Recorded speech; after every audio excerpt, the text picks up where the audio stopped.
Good morning, good morning, good morning, and welcome to another episode of On the Couch with Creatives. I say good morning because I'm here in the UK, but good afternoon or good evening if you're anywhere else in the world. I'm Melanie Perry. And I'm Julie Hyde-Mew. And this is On the Couch with Creatives. Fans and followers of the show will know that we're part of the Creatives Group, the private network for creative professionals across the globe.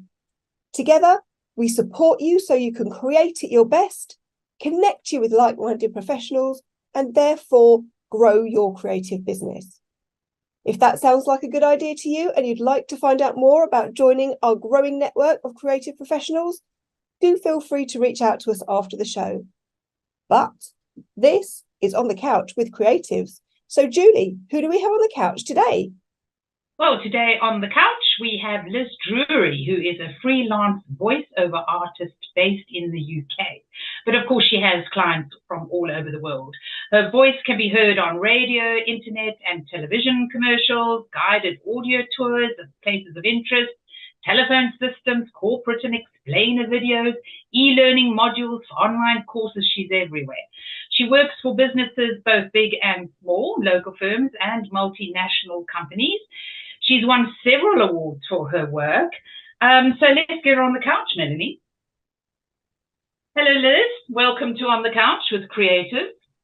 Hello, and thank you very much for having me. Well, let's kick off with the first thing that most people interested in following in your footsteps would want to be asked is, how do you get started? So my background actually is not in voiceover at all. My background is in science. And I probably came the long route to voiceover. As a PhD student, my work was reported very widely in the press. And I did a lot of radio interviews. And I think that's kind of where the seed was sown, really. I remember sitting behind a microphone waiting to be interviewed on the radio and thinking, I'm really quite enjoying this.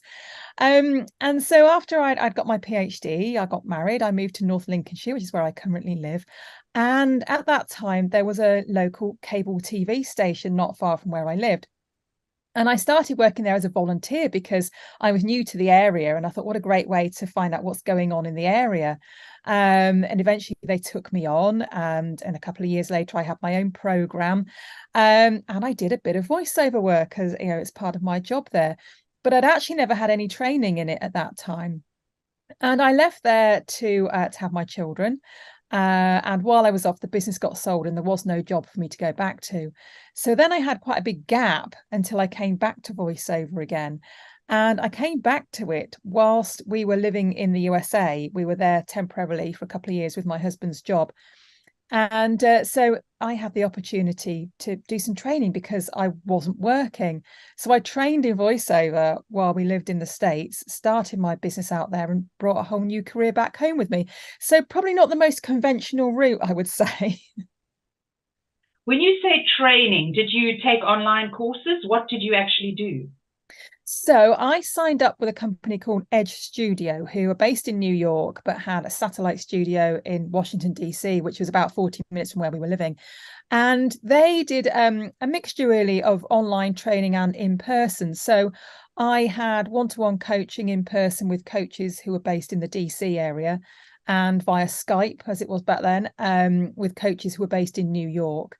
And then they also ran a whole load of online webinars teaching you about various aspects of the voiceover business. Not just voiceover, but aspects of running a business as well, which at the end of the day, we're all doing. And it was great. I trained with them for about 6 months and, learned all sorts to really kind of get my career off to a good start. How different was it? Because obviously you did a bit of voiceover, as you say, in your day job, and then you went to learning it properly. Were you surprised at how much there was to learn? Because some people just think, oh, it's just talking into a microphone and maybe putting on a silly voice. What range of stuff is there to actually consider when you're learning voiceover? Yeah, I mean, when I started, I remember saying to one of my coaches, and he said, well, you've done a bit of this before, and I've listened to you, and you're sounding really good. What is it that you want to know? And I said, well, I don't know what I don't know. I'm sort of new to this industry really, and I don't know what I should know. And it's surprising how much there is to learn really, because every genre of voiceover is different. So the way you approach an audiobook is very different to the way you would approach a TV advert. And that's different to how you would voice and explain a video, which is different to how you would voice something for e-learning. So there's a lot of information to take in about how learning about your own voice really, and how to use it most effectively, how to emphasize certain words or phrases, how to bring out the important information for learners in case of e-learning and so on. And then there was also a huge learning curve for me in terms of recording and editing my audio, because that wasn't something that I'd ever done before. And that is something that voiceover artists now pretty much need to be able to do. Sort of 20 years ago, hardly anybody had a home studio. Voiceover artists would go into professional studios where there would be an audio engineer to do the recording and do the editing, and all they had to worry about was their vocal performance. Well, that's not the case anymore. It's pretty much a prerequisite that you have a home studio these days as a freelance voiceover artist, and more often than not, clients are expecting from you clean audio that's ready to drop into their projects. So you need to know not only how to record it, but how to edit it and take out any mistakes or any background noise, etc., etc. So that was a lot of new things to learn when I first started. So you're obviously your own sound engineer as well as being a voiceover artist, and that's your sound booth behind you, correct? It is, yes. That's my 4-foot square vocal booth there, which is like my padded cell where I sit and talk to myself. So how do you get that all together? How do you actually put that in your home, and how expensive is it? Well, they're not cheap. I mean, I was fortunate in that I found that for sale on eBay. A studio in London were not using it and advertise it on eBay. And I paid £1,000 for that, but to buy one new is more like £5,000 plus. But they come in pieces. So when I actually bought that while we were still living in America, that was in London, and I needed it to be in my home ready to put together when I got back from the States. And I had a friend at the time who had a big van, so I called him and said, could you do me a massive favor? Can you drive to the studio in London, pick up this booth, but just put it in my garage till I get home? And so the first weekend we were home after living in the States for 2.5 years was spent slotting that together so I could carry on working. Are they easy to put together, or is it really hard? Because I would struggle, even though it's square, I probably would struggle. Yeah, it wasn't difficult, but it needed 3 of us to do it because it's so heavy. It really is heavy. The door is massively thick. And the tricky bit was reaching up to put the top on. And I don't know if you can see, but there is a beam that runs across my room, and it just fits under that beam. So that was the trickiest part of it, really. But a few. Yeah, absolutely. I'd had my mother-in-law measure the room for me before I bought the thing, and I thought, I just hope that she's got this right. So that's the physical booth, and then you have the microphones, the mixing desk, all the cords and wires and stuff like that. Did you have to get somebody in to set you up, or were you? No, I sort of learned how to do that myself, and it's relatively simple. So what I have in there is I have my microphone, of course. I have a MacBook that doesn't have a fan in it, because you can't have a computer with a fan somewhere where you need it to be really quiet. And then I have what's called an audio interface, which basically connects the computer and the microphone together. So I don't have a mixing desk. That's sort of not necessary just for doing voiceover. So it's quite small equipment really, and it's just plug it all together and fingers crossed it works. Well, nowadays obviously mixing desks are all part of the software that you use. Exactly, yeah, it's all done electronically now. You don't need to have a physical mixing desk, which is how it's much easier now to have a home studio, whereas sort of 20-30 years ago the equipment was huge. It wasn't really something that you could have in your home very easily. Yeah. And do you find that makes it more difficult to get work in a way, because it's so much more accessible and there are a lot more people being able to have high quality studios in their homes now? Yeah, there's definitely, the marketplace is quite crowded now, and especially, of course, since COVID, because before that time, I did still know people based in London who didn't have a home studio because they didn't need to. They could just go to a studio if they needed to record something. And then the pandemic happened and all the studios closed down. And suddenly those people were scrabbling to get set up at home. And of course, so many people, that's my dog, so many people were out of work, because their employment, they got made redundant or they were furloughed. And people thought, oh, do you know what, I'm a bit disillusioned with my job. Maybe I'll look for something else. What can I do from home that is quite easy to set up? Oh, maybe I'll look at voiceover. And suddenly there was a big influx of people into the market. And of course, at that particular time, all the actors who were suddenly out of work because all the theatres closed thought, what else can I do? I know I can do voice acting. I can do it from home. And so there were a lot of new people entering the marketplace at that time. And I think, there are a lot of people chasing the same jobs. Yeah, it must be tough. What about accents? Because you have a very neutral accent. What about accents? Because I couldn't do voiceover work because, I have a South African accent. Well, you could, because there are voiceovers for every kind of accent. And, people often say to me, do you do accents? And the answer is no, not really. Because usually when a client wants an accent, they want it to be genuine. They don't want me putting on a version of a Liverpudlian accent or an American accent, for example. It depends a little bit on what sort of field of voiceover you work in. So for people who are audiobook narrators, they might need to put on accents to differentiate their characters. Or people who work in video games might be asked to voice several characters. And of course, they've got to make them all different.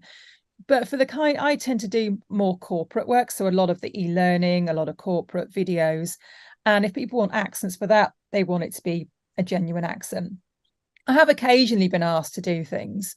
I had a client quite recently who was an American client and had hired me because I have a British accent, but then decided actually what he wanted was kind of a mishmash of the British and American accent. He said, can you put on an American accent? And I said, well, I will if you won't laugh at me. So I put on my best general American accent, and that was what he wanted. But it's not something that I would advertise that I do, really. I thought the Americans must have loved you because they love the British accent, don't they? Especially when you sound nice, they just go wild for it. So you must have been quite in demand.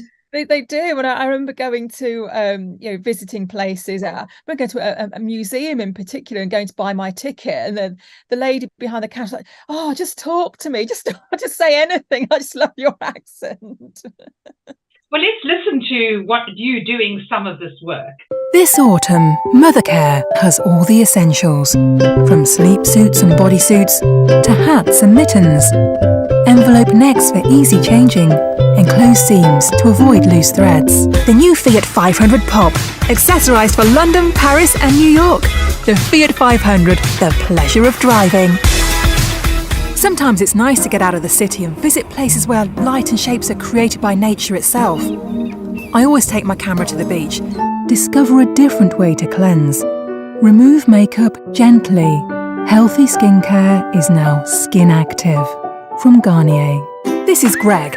Greg owns his own plumbing company and has 8 vans, all of which are different brands, all over 5 years old, and all recently out of service contract. Information is the lifeblood of our organisation. We all have a responsibility to ensure its confidentiality and integrity. We save children's lives. We fight for their rights. We help them fulfil their potential. Haribo is the leading gums and jellies brand. Mawam is number 2 in its category. In a year when customer spend has declined, both brands are continuing to expand. The field has become the hub for the entire village.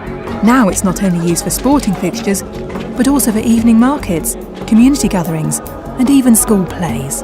Manchester, the city where industry began, where dreams are realised, where the future is made.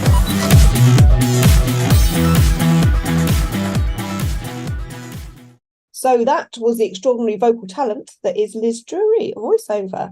Liz, tell us a bit more about some of the clients that you've worked with. All sorts of people, really, from from one-man bands right through to multinational companies. But some of the well-known businesses that people would have heard of, JCB springs to mind. So I am the voice of the health and safety video that people have to watch if they're doing the JCB factory tour before they're actually allowed on the factory floor. One of my favorite ones. Brilliant. I love it. How do you get clients? Because you freelance, so obviously you're running your own business. So how do you actually acquire clients and paying clients? Yeah, I get asked that question quite a lot, and a number of sources, really. So I have my own website, of course, and people do find me through my website. They're not loads. I do a lot of networking. That definitely helps.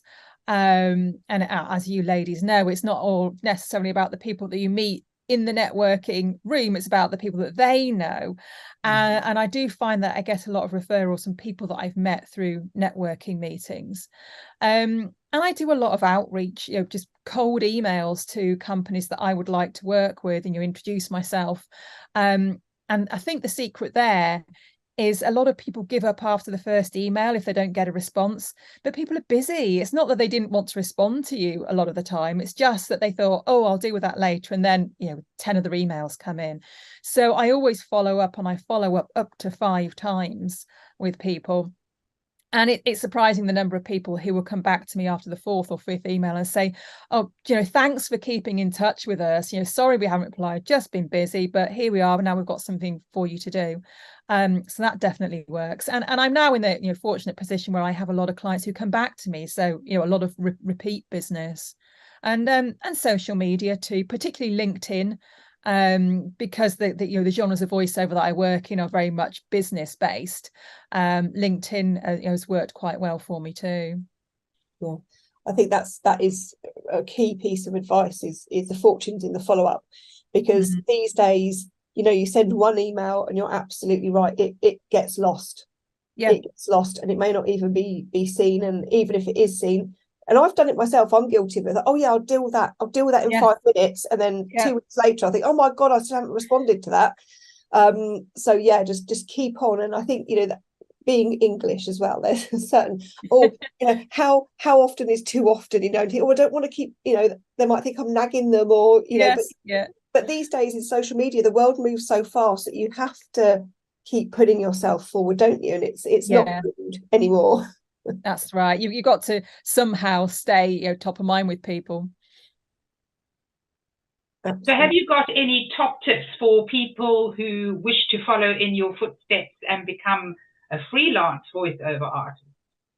I think one of the best pieces of advice I can give is to get some training. Because like me at the start of my journey, I didn't know what kind of voiceover was going to suit me. I didn't really know what opportunities were out there, and how to make the best use of my voice. So I always say to people, get some training, and get some training before you make your voiceover demos, because it's not a cheap thing to do to have professional demos make, and you want to make sure that those are going to be the best they can be, because that's like your calling card. It's like your shop window of what you can do, and you don't want to do that before you're ready. So I always say to people, training first, then do your demos, and then you can start reaching out to potential clients. Very good. And setting yourself up at home with a home studio, what kind of advice would you give for that? Yeah, so the main thing to remember is that however expensive the microphone is, it won't sound that great unless you've got a good environment in which to record. So it doesn't necessarily need to be something like the booth I've got behind me, but you need to create somewhere in your home that is as quiet as it possibly can be. You can maybe use acoustic blankets set up over a plastic frame or something to get started. But the better you can make the environment, the better.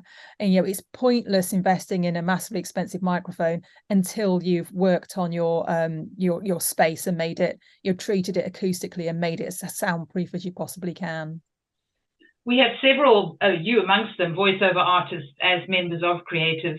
And I can't remember who it was now, who said that their first sound booth, they tipped over a sofa and they put duvets on it and huddled underneath the sofa before I think it was Simon Wells, before he could afford a proper sound booth. So yeah, needs must when the devil drives.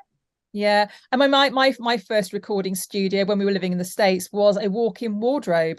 It was quite a big walk-in wardrobe, but all the clothes helped with the sound absorption, so that was quite a good space. But I don't have a walk-in wardrobe in my home here in North Lincolnshire, so that was the point at which I knew I had to invest in something better. It's funny, isn't it? Because you don't necessarily think, because you can't see it, you don't necessarily think of sound waves that are actually pinging off everywhere, and you have to kind of stop it. Them out. Because if you don't, it's like it's like pinging like in a microwave, and it's it just blows my mind. But you can really tell the difference, can't you, when you have an echoey room or someone who's got a professional setup. Yeah, absolutely. Yeah. And what would be your third tip? My third tip, well, I think it probably comes back to the marketing. As a freelancer, nobody's going to do that for you. You have got to get out of your own way and get over yourself and just put yourself out there, however uncomfortable it might feel. With it, I always recommend networking to people. I think it's one of the best things that I do for my business. And a lot of people think, oh no, I don't want to walk into a room of strangers, and I don't want to talk to people, and who's going to be interested in talking to me? I think voiceover artists have got such an interesting career. People always want to know about it. So I think people have got nothing to be scared of when walking into a networking meeting, because everyone's going to be interested in what you do. Don't worry about it. Yeah. Everyone's got a story as well, haven't they? As you say, your background is very different to what you do now, but it's a lovely story to know how you came from one to the other. And a lot of the voiceover artists that we've spoken to, did completely different things. They didn't leave school thinking, oh, I'm going to be a voiceover artist. No. They all did something completely different. So I think it's really lovely that, you found a career that suits you and has ignited your passion. Yeah, I'm not sure I could go back and work for somebody else anymore. I value my freedom too much now, and being able to work when I want and do what I want. How do people get hold? Oh, sorry, Melanie. I was just going to say, how do you cope being in a booth, though? We've had this before, but when it's really hot, like we're having a bit of a warm spell, and you can't have a fan in there, can you, because of the noise? So how do you survive it? No, you can't. Well, you have to keep your fingers crossed that you don't get a long project when it's a really hot week. But apart from that, just have to keep stopping every 10 minutes and opening the door and wafting some air in. There's not much else I can do. On the flip side, in the winter, it's lovely. Nice and cozy. So how do people get hold of you if they like your voice and they want your voice on their telephone machines or adverts or anything? How do they get hold of you? So probably the best and easiest way to find me is through my website, which is lizdrury.co.uk, and all my contact details are on there. And what socials are you on, Liz, if people want to give you a follow on Instagram or TikTok or Twitter or whatever? Tell us what you're on. The one that I'm most active on is LinkedIn. I also post quite regularly on Facebook. I am on Instagram. I'm a bit hit and miss on Instagram, to be honest. Twitter, and I've just joined Threads as well. Oh yeah, the new one. I'm on there too, but I'm not on TikTok as yet. Yeah, I've done 2 Threads so far. I keep forgetting about it. Yeah, so much. It's like I thought, oh well, I've got to do it because it's new, but then it's just like, oh god, it's just another thing to keep up with. Well, you can come off Twitter then, because everybody seems to be, once Threads is up and running, because they're adding in all the bits. Still, you can come off Twitter and stay on Threads then. So Liz, Melanie is shuffling her cards, and this is when we ask you weird questions, or at least she does. So there's no right or wrong answer. She'll ask you to pick a card, and then we'll talk about it. Right. This is the on the couch part of On the Couch. We're going to delve into your psyche. Well, I'm comfortably lying down, relaxed. Not that bad. Yeah, there's nothing to worry about. Just whatever the first thing comes into your head. Okay, I'm going to run my finger along the card. You tell me to stop when you want me to stop. Stop. Ooh. Okay, what did you pick? You picked. Ooh. Very good one for self-employed people. You picked efficiency. All right. And as we're all creative people here, we're going to ask you creatively about efficiency. So, Liz, efficiency. What does efficiency mean to you? What does it look, feel, and sound like? Okay, efficiency. So I think efficiency is getting done all those things that you said you were going to do in the day, in the time you said you would do them, ticking everything off that to-do list, which I don't know about you two, but I hardly ever get to the end of that to-do list. I was just listening to you thinking, yeah, epic fail. But if I was really efficient, I would be, ticking that last thing off at 5 to 5 and, closing my computer down for the day. But that rarely happens, I have to say. And I think when you're, creative freelancers like we are, you end up being quite reactive to what comes in. Doesn't matter how well you've planned your day, a client can email you and say, oh, can you do this today? And then suddenly everything changes, doesn't it? Because you're not going to say, no, I can't do that because I was going to write my blog post today. You're going to take the paid work, aren't you? So yeah. I think it's great to plan to be efficient, but you also have to be quite flexible in our game, I think. Yeah.